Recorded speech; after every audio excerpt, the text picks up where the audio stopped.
Profesor Maurice Bucaille menyelidiki lebih jauh lagi dengan timnya, saudara. Apa dikatakan?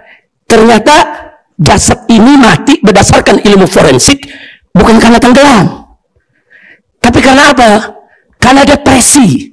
Dia kaget, saudara, depresi, jantungnya terserang, semua sarafnya terserang, dan dia mati, saudara. Jadi bukan hanya karena urusan tenggelam. Nah, ternyata begitu kita baca sejarah Fir'aun, bagaimana nggak depresi? Kerajaan dia punya, pasukan dia punya, harta benda dia punya, saudara. Dia yakin dia bakal menang lawan Nabi Musa alaihissalam. Nabi Musa pengikutnya orang-orang miskin. Dia yakin bukan lagi 100%, 1.000.000% dia yakin dia bakal menang. Dia bakal bisa libas itu Musa dan pengikutnya, saudara. Dengan kekayaannya, dengan pasukannya, dengan kekuatannya. Ternyata yang terjadi, seluruh pasukannya ditenggelamkan oleh Allah di tengah lautan.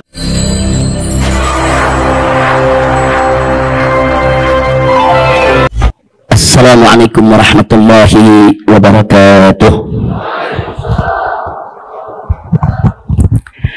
Bismillah, walhamdulillah, wassalatu wassalamu ala rasulillah wa ala alihi wa sahbihi wa mawala.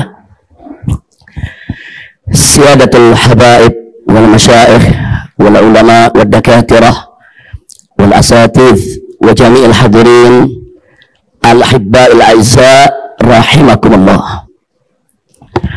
في هذه المناسبة السعيدة الطيبة المباركة لا أنسى أن أوصيكم جميعا ونفسي بتقوى الله وبطاعة رسول الله صلى الله عليه وآله وصحبه وسلم.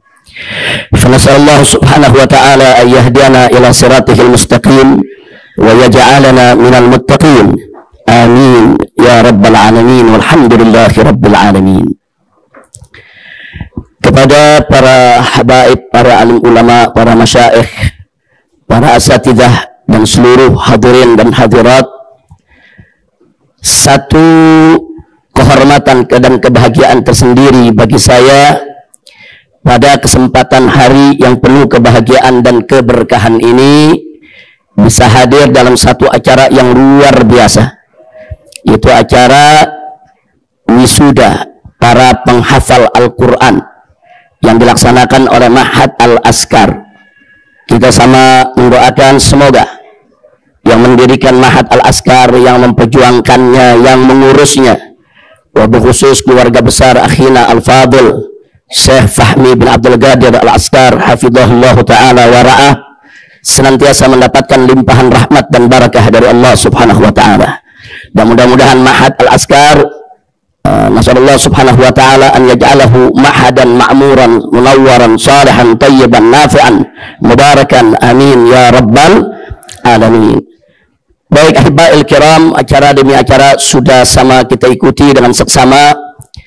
Bahkan ada bagian-bagian acara tadi yang begitu mengesankan, membuat kita semua terharu tatkala para wisudawan dan wisudawati tadi bertemu berpelukan dengan para orang tua mereka. Nah, kita berdoa mohon kepada Allah agar para wisudawan dan wisudawati yang tadi sudah diwisuda di tempat ini, semoga hafalannya diperkuat oleh Allah, dijaga oleh Allah, dan semoga tetap sampai akhir hayatnya menjadi hafiz dan hafizah. Amin ya rabbal alamin. Nah, berkaitan dengan ini ya ikhwan, saya ingin ingatkan diri saya dan semua yang ada di sini apa yang Allah nyatakan dalam Al-Qur'anul Karim. Wallahu subhanahu wa ta'ala qala inna nahnu nazzalna dzikra wa inna lahu lahafizun. Shadaqallahul azim. Luar biasa ibadallah. Dalam ayat ini Allah sendiri yang menyatakan inna nahnu, sesungguhnya kami, nazzalna dzikra, telah menurunkan adzikra. Adzikra salah satu nama daripada Al-Qur'an. Kita tahu bahwa Al-Qur'an memiliki banyak nama. Salah satu namanya disebutkan oleh Allah dalam Al-Qur'an adalah adzikra.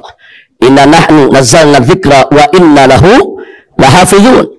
Dan Allah subhanahu wa ta'ala memberikan jaminan di mana Allah menyatakan bahwa sesungguhnya kamilah yang akan menjadi penjaga Al-Quran. Bagian pertama yang ingin sama kita kaji pada kesempatan yang singkat ini, saudara, kenapa di awal ayat ini Allah memilih kata nahnu, inna nahnu. Allah memilih kata nahnu, Allah tidak memilih kata ana. Nahnu kita tahu dalam bahasa Indonesia adalah kami. Sesungguhnya kami yang telah menurunkan Al-Quran. Kami. Maka di sini ada dua jawaban yang menarik. Yang pertama, bahwa lafaz nahnu fil lughatil arabiyyah ini biasa digunakan li ta'zim, untuk menunjukkan keagungan Allah Subhanahu wa taala. Jadi kami dalam ayat ini bukan untuk menunjukkan adat, tapi untuk menunjukkan ta'zimillah Subhanahu wa taala. Untuk kita mengagungkan Allah. Allah Maha Besar, Allah Maha Agung, dan Allah Maha Berhak untuk menggunakan nahnu untuk zatnya, saudara. Itu yang pertama. Tapi ada rahasia lain kedua yang juga perlu kita sama-sama menghayatinya, saudara. Kalau Allah Subhanahu wa taala sudah menyatakan nahnu, ada isyarat. Berarti di sana ada unsur lain yang Allah libatkan. Baik dalam penurunan Al-Quran maupun di dalam penjagaan Al-Quran.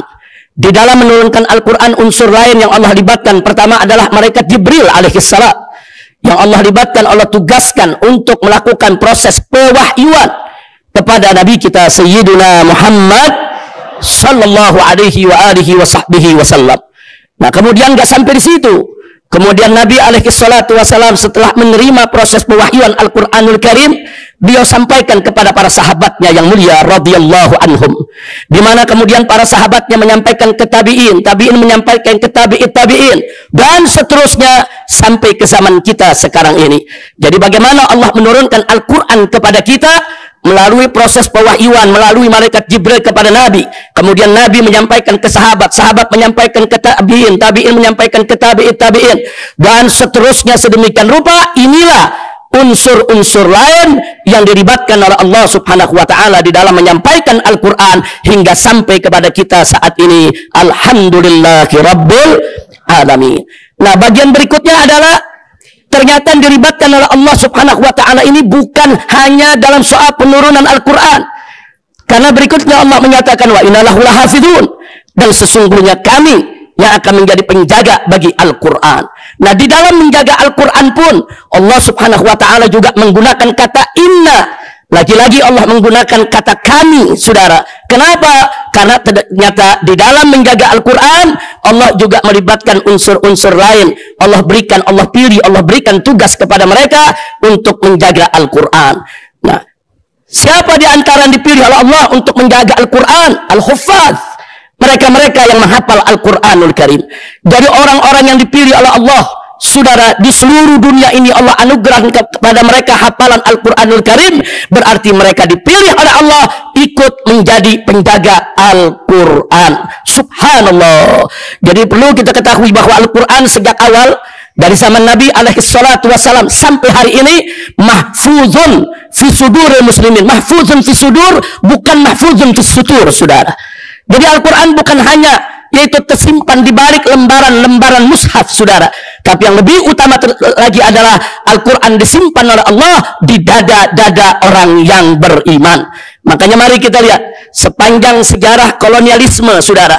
Tatkala negara-negara barat melakukan gelombang penyerangan terhadap negeri-negeri Islam, yang pertama mereka sita, kumpulkan dan bakar adalah mushaf Al-Quran di berbagai negeri. Ya, mereka menginginkan tatkala mushaf Al-Quran itu dibakar di berbagai negeri, maka Al-Quran akan hilang dari tengah umat Islam. Karena mereka, orang-orang musuh-musuh Islam ini sadar betul bahwa Al-Quran itu adalah golbul Islam. Al-Quran itu adalah jantung Islam. Kalau ingin menghancurkan Islam, hancurkan Qurannya. Kalau ingin merusak Islam, rusak Al-Qurannya, saudara.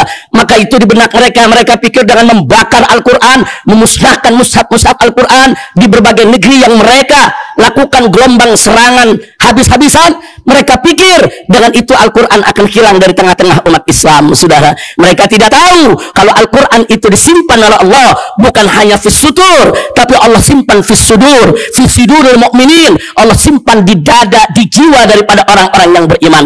Jutaan mushaf mereka bakar, tapi ternyata Al-Quran tetap tidak hilang. Kenapa? Al-Quran terjaga dalam hafalan umat Islam, Al-Quran terjaga dalam dada umat Islam, Al-Quran terjaga dalam jiwa-jiwa umat Islam yang tersebar di seluruh dunia, sehingga begitu satu mushaf dibakar, besok umat Islam bisa membuat mushaf-mushaf yang lainnya. Begitu 1 juta mushaf dibakar, besok umat Islam bisa mencetak, menulis kembali, yaitu mushaf-mushaf Al-Quran yang berasal dari hafalan mereka yang dianugerahkan oleh Allah Subhanahu wa ta'ala. Alhamdulillahi Rabbil Alamin. Jadi kita nggak usah khawatir, Al-Quran ini saudara sampai hari kiamat akan tetap dijaga oleh Allah. Itulah salah satu mukjizat Al-Quran, yaitu mukjizat abadi. Mukjizat abadi. Kenapa kita katakan mukjizat abadi saudara?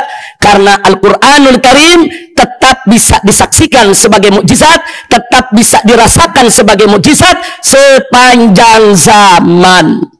Ini perlu kita garis bawahi saudara. Mukjizat Nabi banyak. Ada air jernih yang keluar dari jari jemari Nabi. Ada bulan yang bisa dibelah. Begitu banyak mukjizat yang Allah berikan. Tapi jangan lupa, semua mukjizat-mukjizat tersebut hanya bisa disaksikan dan dirasakan oleh mereka yang hidup di zaman Nabi, saudara. Hanya bisa dilihat, dirasakan oleh mereka yang ada dulu bersama Nabi, ikut menyaksikannya. Sementara saat ini kita hanya mendengar ceritanya, saudara, sebagai fakta sejarah. Tapi Al-Quran sebagai mukjizat tetap bisa dilihat, tetap bisa didengar, tetap bisa disaksikan, tetap bisa dirasakan mukjizatnya, saudara, sepanjang zaman oleh seluruh pengikut Nabi kita Sayyiduna Muhammad sallallahu alaihi wasallam. Maka itu sepakat para ulama menyebut Al-Quran sebagai al-mu'jizatul kubra, sebesar-besarnya mukjizat yang pernah diterima oleh Nabi kita Sayyiduna Muhammad sallallahu alaihi wasallam. Maka itu tadi saya sampaikan, saudara, musuh-musuh Islam selalu berpikir dan selalu berusaha bagaimana Al-Quran ini akan hilang dari tengah umat Islam. Nah, setelah mereka gagal menghancurkan fisik dari mushaf Al-Quran, karena umat Islam jutaan yang menghafal Al-Quran, akhirnya mereka mulai berpikir cara lain. Dan itu terjadi, saudara, di awal daripada abad ke-19, di awal tahun 1800-an. Muncullah para mustasyriqun, muncullah para orientalis, saudara. Mereka mencoba untuk menggunakan cara lain bagaimana Al-Quran ini hilang dari tengah-tengah umat Islam, saudara. Caranya mereka baca Quran, mereka pelajari Al-Quran, mereka gali Al-Quran. Untuk apa? Untuk mencari celah mana yang bisa diserang oleh mereka, untuk menimbulkan tasykik, untuk membuat umat Islam meragukan Al-Quran. Masya Allah, serangan ini begitu dahsyat. Ini serangan keilmuan. Mereka melancarkan al-ghazwul fikri, perang urat saraf, perang pemikiran, saudara. Mereka tanamkan keraguan di tengah-tengah umat Islam terhadap Al-Quran mereka, terhadap Al-Quran yang dimiliki oleh umat Islam, saudara. Jadi mari kita lihat, mereka korek, mereka cari bagaimana kesalahan daripada Al-Quranul Karim. Tapi alhamdulillah, semakin mereka gali Al-Quran, semakin mereka cari Al-Quran, bukan celah yang mereka dapat, bukan kesalahan yang mereka dapat, bahkan makin terungkap keajaiban-keajaiban dan keagungan Al-Quranul Karim. Satu contoh saja saya ingin sampaikan pada kesempatan ini, satu saja ya ikhwan. Di dalam surat Yunus ayat 92, Allah berfirman, faqala ta'ala, wal yawma nunajjika bi badanika litakuna liman khalfaka ayah. Shadaqallahul azim. Dalam ayat ini Allah Subhanahu wa ta'ala menceritakan kepada kita bagaimana tentang cerita Fir'aun yang menghadapi Musa yang tidak pernah mau beriman. Tapi begitu Allah tenggelamkan di tengah lautan, detik-detik ajalnya tiba, Allah Subhanahu wa ta'ala memberikan jaminan, saudara. Wal yauma, dan hari ini, nunajjika bibadanika, kami selamatkan kau punya jasad, hai Fir'aun. Kami selamatkan badanmu, hai Fir'aun. Untuk apa? Litakuna liman khalfaka ayah, supaya menjadi pelajaran sebagai tanda kebesaran Allah bagi generasi penerus yang akan datang setelahmu. Ayat ini menarik. Berabad-abad dibaca oleh umat Islam, tidak pernah ada masalah, ya kawan. Pertama kali diturunkan di diturunkan saudara di Mekah, di Madinah, di zaman para sahabat, tidak pernah ada tasawuf terhadap ayat ini, saudara. Terus tidak pernah. Begitu masuk tahun 1800-an, yang tadi kita ceritakan, mulai muncul serangan terhadap ayat ini dari kaum orientalis. Kaum orientalis mengatakan, Ini Tuhan kalian, hai umat Islam, di dalam Quran mengatakan ada badan Fir'aun yang dilestarikan, ada jasad Fir'aun yang dijaga sebagai pelajaran bagi generasi penerus yang akan datang. Sekarang mereka tantang umat Islam, tunjukkan kepada kami mana jasad Fir'aunnya. Ini pertanyaan tidak bisa dijawab oleh ulama pada saat itu, saudara. Kenapa? Karena memang jasad Fir'aun belum ditemukan. Di tahun 1800 awal, jasad Fir'aun yang Allah tenggelamkan di zaman Nabi Musa, belum ada yang menemukannya, saudara. Lalu kenapa tidak ada hadis yang menunjukkan itu jasad di mana? Karena sahabat nggak ada yang bertanya. Lalu kenapa tidak ada asar yang menunjukkan di mana jasad tersebut berada, saudara? Karena nggak pernah diperbincangkan oleh para sahabat maupun tabi'in dan tabi'in. Sehingga ketika itu para ulama kita hanya bisa menjawab amanna billah wa bima jaa anillah ala muradillah. Kami beriman kepada Allah dan kami beriman dengan apa-apa yang datang dari Allah sesuai dengan maksud Allah. Apa yang ada di Quran pasti benar. Berita apapun yang Allah sampaikan pasti benar. Kalau Allah nyatakan jasad Fir'aun itu ada, pasti ada. Kalau Allah nyatakan jasad Fir'aun itu dilestarikan, pasti dilestarikan. Mustahil Allah berdusta. Mustahil ada berita yang tidak benar ada dalam Al-Quranul Karim. Cuma yang jadi persoalan sekarang, ibadallah, orang-orang orientalis ini menuntut umat Islam. Buktikan dong kalau Quran kalian benar. Buktikan dong kalau firman Tuhan kalian di tempat di Al-Quran ini benar. Mana jasadnya? Nggak ada jasadnya. Belum ada satupun yang tahu di mana itu jasad Fir'aun yang di zaman Nabi Musa. Subhanallah, saudara. Allah sudah berjanji, inna nahnu nazzalna dzikra wa inna lahu lahafizun. Dan di dalam ayat yang lain Allah menyatakan, faqala ta'ala sanurihim fil afaq, sanurihim ayatina fil afaq wa fi anfusihim hatta yatabayyana lahum annahul haq. Allah sudah janji, sanurihim ayatina, kami akan perlihatkan kepada mereka, orang-orang yang meragukan Al-Quran, kami akan perlihatkan ke mereka ayatina, ayat-ayat tanda-tanda kebesaran kami fil afaq, di seluruh ufuk alam semesta, wa fi anfusihim, dan di dalam mereka, diri mereka sendiri. Agar kenapa? Hatta yatabayyana lahum annahul haq, agar menjadi jelas bagi mereka bahwasanya Al-Quran itu adalah benar. Al-Quran itu bukan bohong. Ini Allah sudah janjikan, saudara. Innallaha la yukhliful mi'ad. Allah tidak pernah dan tidak akan pernah mengingkari janjinya. Begitu umat Islam diserang oleh pemikiran orientalis yang membabi buta, begitu para ulama berusaha untuk menjawab semampu sekuat mereka, saudara, menjawab dengan iman, menjawab dengan keyakinan, tapi para orientalis nggak menerima, saudara. Mereka butuh bukti fisik. Mana bukti fisiknya jasad Fir'aun tersebut? Nah, akibatnya apa? Serangan ini, saudara, sempat menggoyahkan kalangan awam umat Islam. Umat Islam yang awam, yang nggak ngerti, yang nggak mendalam, mulai goyang, saudara. Akhirnya apa mereka bilang? Ternyata Al-Quran isinya hanya dongeng, hanya cerita bohong. Katanya ada jasad Fir'aun, ternyata nggak ada. Hei umat Islam, kenapa kau masih percaya Al-Quran? Ternyata Al-Quran isinya hanya khurafat, hanya cerita-cerita dongeng yang tidak bisa dipertanggungjawabkan dan tidak bisa dibuktikan. Begitu goyang, saudara, umat yang di bawah. Ulama terus berusaha menjaga iman umat Islam. Begitu di titik yang sudah sangat berbahaya, pertolongan Allah datang, saudara. Subhanallah. Apa yang terjadi? Serangan itu terjadi dari tahun 1800-an, di pertengahan abad ke-19, saudara. 1800-an, 1850-an, 1860-an. Akhirnya, saudara, di tahun 1896, saudara, seorang ahli arkeologi dari Prancis yang bernama Loret melakukan penelitian arkeologi, saudara, di seluruh jazirah Mesir. Karena saat itu Mesir ada di bawah penjajahan Inggris. Sehingga arkeolog Prancis ini dengan leluasa untuk melakukan penelitian. Singkat cerita, di tahun 1896 perjalanan arkeologi Loret ini, saudara, dari Prancis sampai ke satu kota di selatan Mesir yang bernama kota Al-Uqsur, atau orang Indonesia bilangnya Luxor, saudara. Begitu sampai di sana dilakukan penggalian arkeologi di tepi Sungai Nil. Akhirnya di sana ditemukan Wadil Muluk, yang artinya lembah raja-raja, saudara. Ternyata raja-raja Mesir kuno semua dimakamkan di tempat tersebut, saudara. Nah, dari tempat tersebut begitu digali didapatkan beberapa belas mumi. Mumi, saudara, itu jasad daripada raja-raja Mesir yang diawetkan. Biasanya diawetkan secara tradisional. Mereka memakai herbal, memakai dedaunan, memakai pohon, memakai balsam, saudara, supaya jasad itu tidak termakan oleh rayap. Saudara, ada belasan.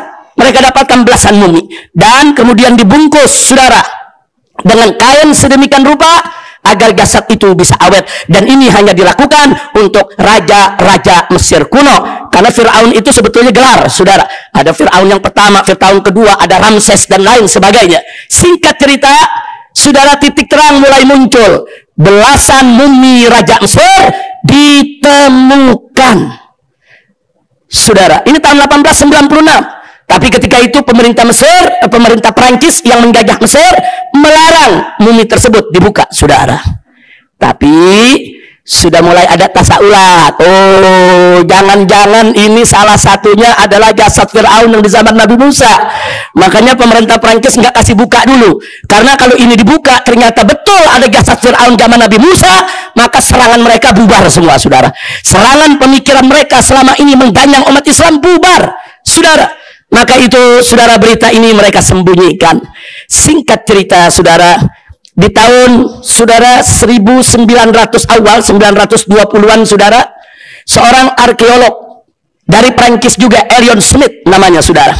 Elion Smith ini mendapatkan izin untuk membuka daripada mengikat, membalut daripada mumi-mumi tadi, saudara. Kenapa dibiarkan sampai hampir 30 tahun, saudara?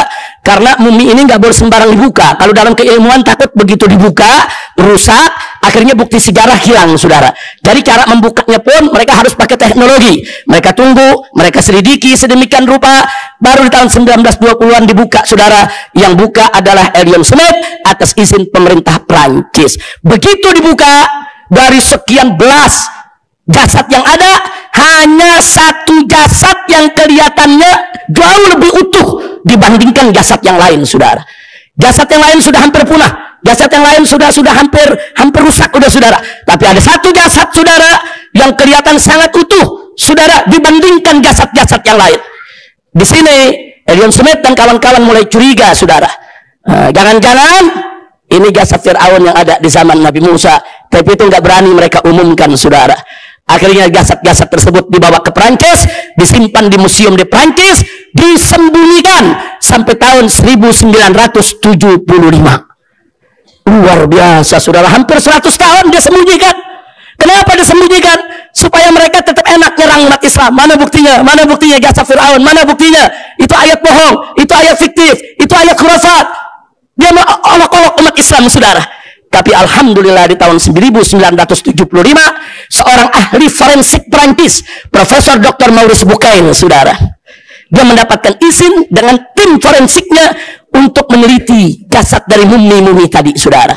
Begitu diteliti, akhirnya Profesor Dr. Maurice Bucaille, saudara, mendapatkan fakta kenapa mumi yang lain kok sudah rusak, hampir hilang, sementara yang satu ini kok lebih awet, lebih utuh, nggak hilang, nggak musnah seperti yang lain. Profesor Dr. Maurice Bucaille di dalam kesimpulannya, tim forensik menyatakan ternyata jasad Fir'aun itu bisa awet karena seluruh rambut, kulit, tulang berisi kadar garam yang sangat tinggi. Subhanallah. Dari mana itu garam masuk, saudara? Dari mana itu garam masuk, saudara?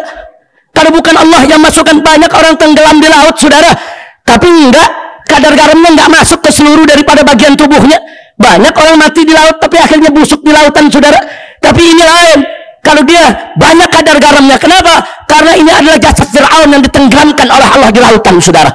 Allah yang asingin Fir'aun, saudara. Subhanallah. Jadi Boris Betul bilang ini bisa dipastikan ini jasad Fir'aun mati karena tenggelam di tengah laut. Seluruh lapisan bagian tubuhnya, dari rambutnya, kukunya, tulangnya, kulitnya, saudara, semua mengandung kadar garam yang tinggi sehingga dia tidak rusak dan tidak mudah untuk dimakan rayap. Subhanallah walhamdulillah wa la ilaha illallah wallahu akbar. Artinya apa? Saudara, ulama nggak mampu jawab, umat Islam nggak mampu jawab, serangan kaum orientalis Allah yang jawab, saudara. Innalahu lahafizun wa innalahu lahafizun. Jadi begitu mereka serang Al-Quran, Allah yang jawab, saudara. Dan Allah buktikan, saudara, melalui penelitian mereka sendiri, lewat tangan mereka sendiri, saudara. Kenapa? Sebab kalau yang menemukan profesor Islam, kalau yang menemukan dokter Islam, nanti mereka bilang ini hanya mengklaim. Tapi kalau yang menemukan profesor non-Islam, saudara, mereka tidak bisa pungkiri lagi. Nggak sampai di situ. Profesor Maurice Bucaille menyelidiki lebih jauh lagi dengan timnya, saudara. Apa dikatakan? Ternyata jasad ini mati berdasarkan ilmu forensik bukan karena tenggelam, tapi karena apa? Karena depresi. Dia kaget, saudara, depresi, jantungnya terserang, semua sarafnya terserang, dan dia mati, saudara. Jadi bukan hanya karena urusan tenggelam. Nah, ternyata begitu kita baca sejarah Fir'aun, bagaimana nggak depresi? Kerajaan dia punya, pasukan dia punya, harta benda dia punya, saudara. Dia yakin dia bakal menang lawan Nabi Musa alaihissalam. Nabi Musa pengikutnya orang-orang miskin. Dia yakin bukan lagi 100%, 1.000.000% dia yakin dia bakal menang. Dia bakal bisa libas itu Musa dan pengikutnya, saudara. Dengan kekayaannya, dengan pasukannya, dengan kekuatannya. Ternyata yang terjadi, seluruh pasukannya ditenggelamkan oleh Allah di tengah lautan. Dia lihat dengan mata kepalanya bagaimana pasukannya dihantam oleh ombak, saudara. Bagaimana kapal-kapal, bagaimana kuda-kuda yang digunakan oleh dia hanyut dalam gelombang, saudara. Semua Allah hancurkan depan mata dia. Dia nggak sangka seorang Musa yang dipandang remeh, seorang Musa yang dipandang rendah, seorang Musa yang bukan raja bisa menghancurkan dia sedemikian rupa, saudara. Kaget, depresi, terserang semua sarafnya, mati, lalu tenggelam. Subhanallah, saudara. Dari situlah akhirnya Profesor Maurice Bucaille masuk Islam, saudara. Dari situ, saudara, dia tadinya nggak boleh diumumkan dia punya hasil daripada penelitiannya oleh pemerintah Prancis, tapi dia bilang nggak bisa. Dia masuk Islam, ini kebenaran yang harus diumumkan ke seluruh dunia. Nah, akhirnya begitu diumumkan, satu ayat diserang oleh mereka hampir 100 tahun. Allah jawab. Setelah umat Islam nggak mampu jawab, Allah jawab dengan caranya, saudara. Karena nggak ada jaminan dari Allah kalau mengungkap harus orang Islam, nggak ada jaminan, saudara. Allah bisa mengungkap kebenaran itu dengan cara Allah melalui tangan siapa saja. Yang jelas Allah buktikan di hadapan seluruh umat manusia maha benar apa yang Allah ceritakan dalam Al-Quran. Alhamdulillah. Nah, ini yang saya mau ceritakan sedikit. Artinya, saudara, kita hati-hati di zaman sekarang ini. Mereka tidak lagi membakar fisik Al-Quran. Kalau ada membakar fisik Al-Quran itu cara-cara kuno itu.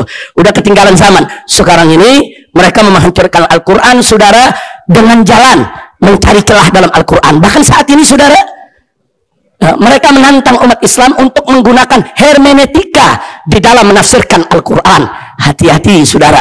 Hermeneutika itu adalah metodologi menafsirkan kitab suci, saudara, yang dicurigai kalau dalam kitab suci tersebut, saudara, ada kata-kata yang sudah dirubah, ada kalimat yang dirubah, dan ini digunakan oleh para orientalis untuk menguji Bible dan menguji Taurat. Hasilnya menggunakan hermeneutik. Setelah mereka uji Bible, mereka uji Taurat, ternyata dalam Bible dan Taurat banyak kepalsuan, saudara. Nah, tahu-tahu sekarang hermeneutik mau dibawa ke Al-Quran, mau dipakai untuk menafsirkan Al-Quran. Tunggu dulu, saudara. Anda tahu salah satu prinsip yang dipegang oleh hermeneutik, siapa yang ingin menggunakan hermeneutik terhadap suatu kitab suci, dia harus yakin dulu kalau di depan dia itu buku biasa, bukan kitab suci, saudara. Ini prinsipnya saja sudah bertentangan dengan ilmu tafsir, saudara. Mana mungkin umat Islam menafsirkan Al-Quran dengan tidak meyakini Al-Quran sebagai kitab suci, ibadallah. Maka itu maaf, saya amanatkan betul kepada umat Islam, khususnya kepada para dakatirah. Hari ini hermeneutik ini lagi digandrungi, masuk ke pondok-pondok pesantren, masuk ke perguruan-perguruan tinggi. Jadi maksud saya, kalau hermeneutik ini kita pelajari untuk kita kuliti bahwa dia tidak cocok untuk Al-Quranul Karim, saya sangat mendukung itu. Tapi kalau hermeneutik dipelajari di perguruan tinggi untuk meneliti Al-Quran, nastaghfirullahaladzim wa natubu ilaih. Jangan sampai itu terjadi, ya, Wak. Nah, saya tidak ingin panjang lebar bicara tentang hermeneutik di sini. Satu ilmu yang cukup luas. Saya hanya ingin mengingatkan, hermeneutik merupakan salah satu senjata bagaimana mendongkel Al-Quran, merusak Al-Quran, mengkuliti Al-Quran, saudara. Untuk apa tujuannya? Untuk tasdik, saudara. Untuk supaya umat Islam ragu dengan kitab sucinya, saudara. Nah, maka itu, inilah serangan modern sekarang terjadi terhadap Al-Quran. Baiklah, itu saja yang ingin saya sampaikan kepada para wisudawan. Kita ucapkan selamat, yaitu di mana mereka telah berprestasi, mereka telah berkarya, dan terima kasih kepada Yayasan Al-Askar, yaitu Syekh Fahmi dan kawan-kawan telah menggelar acara ini. Gelar wisuda semacam ini sangat bagus, ikhwan. Jangan nanti dianggap ini mau pamer, ini ria, bukan. Ini merupakan apa? Ini merupakan apresiasi. Kita menghargai pencapaian keilmuan. Orang belajar tahunan menghafal Al-Quran, saudara. Berikan mereka motivasi. Nah, ini salah satu cara apresiasi mereka. Berikan penghargaan, kasih motivasi. Sekaligus ini akan mendorong adik-adik kelasnya untuk ikut berprestasi, saudara. Jadi acara wisuda semacam ini adalah acara yang bagus, sangat manfaat, dan bisa memberikan motivasi kepada kita semua agar kita juga bisa mendorong anak-anak kita agar mau menjadi penghafal Al-Quran, insya Allah. Nah, kemudian kepada para wisudawan yang baru saja wisuda tadi, yang sudah lulus, tadi diingatkan oleh Profesor Dr. Zaid, saudara, bahwa jangan lupa tuh, yaitu al-murajaah al-mustamirrah. Jangan lupa untuk selalu diulang hafalannya, selalu diulang. Dan yang kedua, tadi beliau amanatkan kepada kita, Profesor Dr. Zaid ini, beliau ingatkan untuk taklim, ajarkan. Karena ilmu kalau diajarkan akan bertambah. Ilmu Al-Quran kalau kita ajarkan, Al-Quran tidak akan meninggalkan kita, ya ikhwan. Insya Allah hafalan itu akan melekat sampai kita menghadap Allah Subhanahu wa Ta'ala. Nah, kemudian yang berikutnya jangan lupa, karena tadi saya dengar di sini datang dari berbagai daerah, tolong para penghafal Quran yang sudah lulus, yang sudah kembali ke daerahnya, tolong sebarluaskan itu Al-Quranul Karim, sebarluaskan ilmu Anda, sebarluaskan, berikan kabar gembira kepada seluruh umat Islam bahwa kitab suci Al-Quran begitu agung, menjadi mukjizat abadi, mukjizat yang paripurna, mukjizat kubra yang terbesar dibandingkan dengan mukjizat lainnya. Kasih kabar gembira kepada seluruh umat Islam yang ada di kampung-kampung Anda, tempat tinggal Anda, bahwa beruntung mereka menjadi pengikut Nabi yang memiliki Al-Quranul Karim. Nah, ini yang ingin saya sampaikan. Jadi betul yang dikatakan Profesor Dr. Z tadi, begitu juga yang disampaikan oleh yang lainnya. Jangan sampai setelah selesai wisuda kemudian nggak diamalkan, nggak dimanfaatkan, sayang sekali. Dan terima kasih kepada Perguruan Tinggi Ilmu Al-Quran, Perguruan Tinggi Ibn Khaldun, begitu juga tadi ada yang dari Bogor, ini punya pondok pesantren, ada cabang juga di Surabaya kalau tidak salah. Nah, Ustadz Ali Sodikin. Nah, ini beliau-beliau ini alhamdulillah telah bekerja sama, dan tadi kita sudah lihat mereka siap, perguruan tingginya, mahatnya menyiapkan beasiswa bagi wisudawan dan wisudawati yang berprestasi. Mudah-mudahan diberikan ganjaran oleh Allah Subhanahu wa Ta'ala dengan ganjaran yang berlipat ganda. Nah, itu saja yang bisa kita sampaikan. Nah, baik, sekali lagi kepada wisudawan semuanya, kita minta terus amalkan Al-Quranul Karim. Jangan sampai Al-Quranul Karim itu tidak kita amalkan. Nah, baiklah, itu saja. Saya tidak ingin berpanjang lebar lagi karena waktu juga sudah cukup siang. Terima kasih atas segala perhatiannya.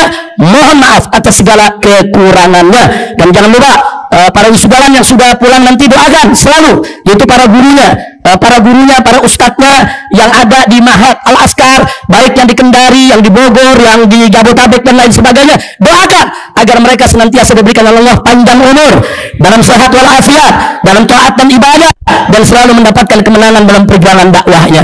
Itu saja. Terima kasih atas segala perhatiannya. Mohon maaf atas segala kekhilafan dan kekurangannya. Hadani Allah wa iyyakum ila siratal mustaqim. Wassalamualaikum warahmatullahi wabarakatuh.